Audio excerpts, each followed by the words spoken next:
Welcome back to the deep dive. We're all looking for that edge, right? That way to sift through everything out there and just get to the heart of it. But what if the channels themselves, the ways we get our information, are, well, compromised? That's the million-dollar question today, isn't it? Trust. How do you know who to trust when the messenger might be playing a totally different game? Exactly. And today, we're diving into a source that doesn't just suggest compromise, it screams it. It's the Ballad of the So-Called Media by W.N. Wirthunga. Now, this isn't like a historical account, but it's this incredibly powerful poem, really, a full-blown critique of the press, papers, TV, radio, accusing them of basically just serving power. Yeah, it's a potent piece, and it really gives us a way to look at deep systemic distrust. So our mission today isn't just about appreciating the poetry, it's about pulling out the specific accusations. How does this source say the media actually works with rulers? How do they control the narrative? And importantly, what are the consequences? Okay, let's unpack that. So the foundation first, allegiance. If the media isn't serving the truth, who are they serving? How does that relationship even start, according to this ballad?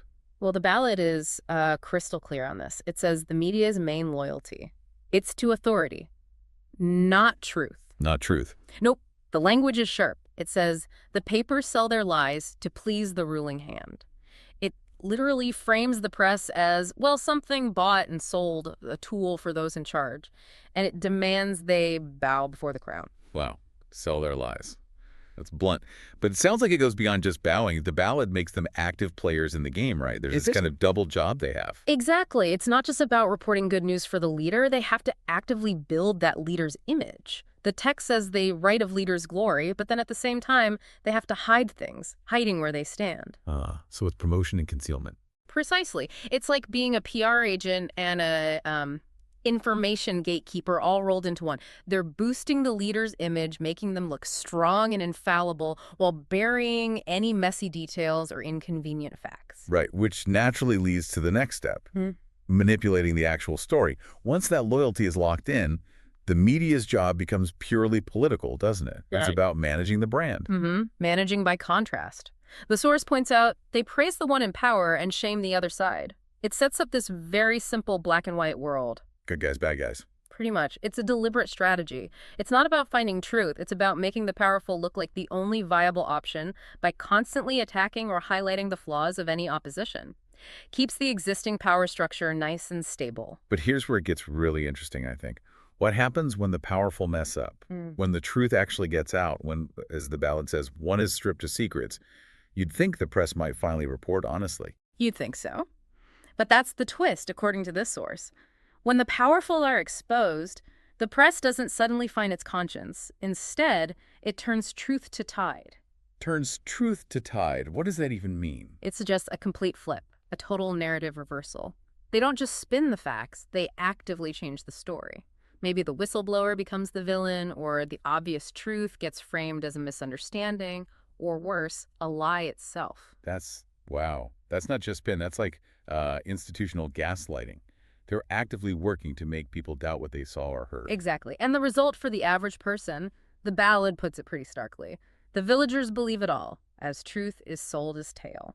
Because if every official channel, TV, radio, newspapers is repeating the same manufactured story? Right. It becomes incredibly hard to hold on to reality. Critical thinking gets swamped and, well, consent is effectively manufactured. People end up accepting the tale because the truth is nowhere to be found in the mainstream. And the damage isn't just temporary confusion.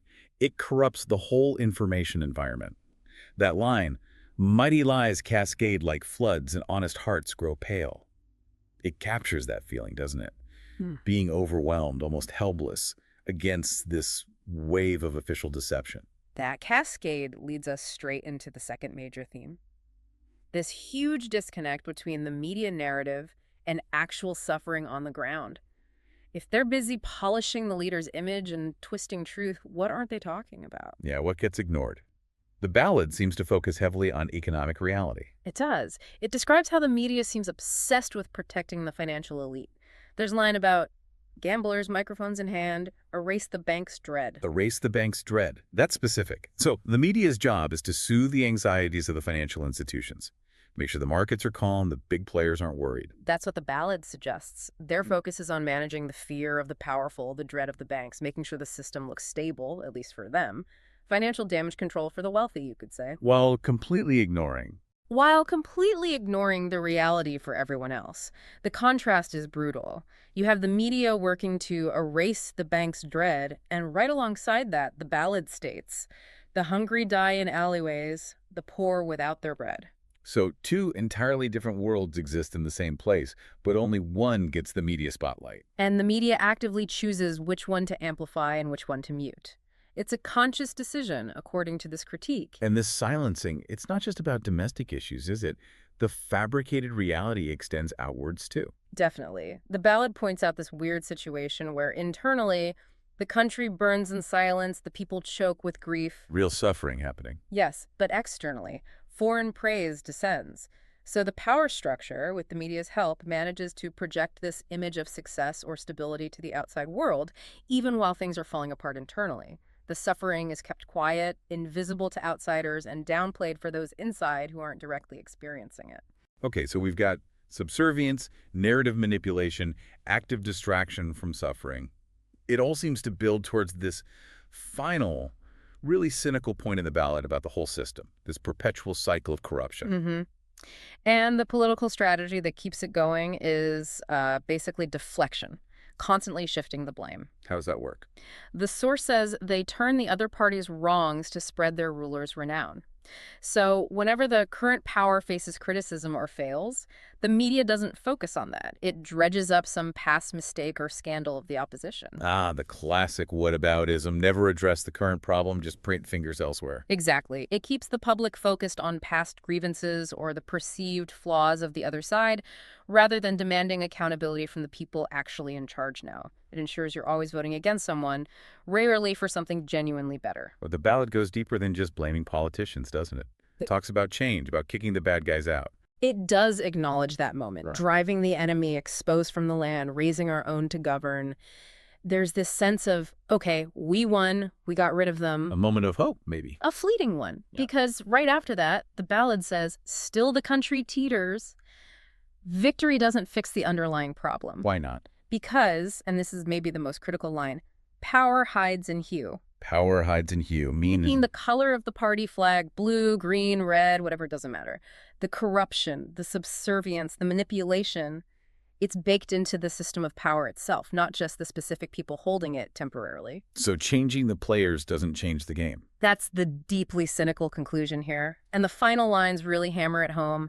The thieves in blue and green conspire, and storms wash lies anew. They conspire. So the different sides are actually working together behind the scenes. Yeah. That's the implication. That beneath the public fights, the different factions are ultimately part of the same corrupt structure, ensuring that even after an election, the cycle of deception just starts over with new faces, new lies washed in by the storm. That's genuinely chilling. It suggests the whole political process, as reported by the media, is a kind of theater designed to maintain the status quo. Precisely. So this ballad, it's really a call for profound skepticism, not just of one party, but of the entire power structure and the media that enables it. The real damage isn't just one lie. It's how mighty lies cascade like floods, leaving ordinary people feeling powerless and unable to see clearly. So for you listening to this, the takeaway is maybe to really pay attention to these patterns the ballad points out. When you're consuming news, ask yourself, whose glory is being written about? Whose flaws are being emphasized? And maybe most importantly, whose dread is being erased? Whose suffering is being ignored? Yeah, those are the critical questions. And the ballad leaves us with this lingering challenge, doesn't it? It says we can drive out one enemy, but the system stays corrupt. The thieves in blue and green keep conspiring. So if the press always bows and power always corrupts, regardless of who holds it, what's left? What kind of action, what kind of truth-seeking needs to happen outside of that official system to stop the country from just teetering forever? That's the question, isn't it? If the official map is wrong, how do you draw your own? Where do you find that independent truth? The ballad doesn't give an easy answer. It just lays bare the problem.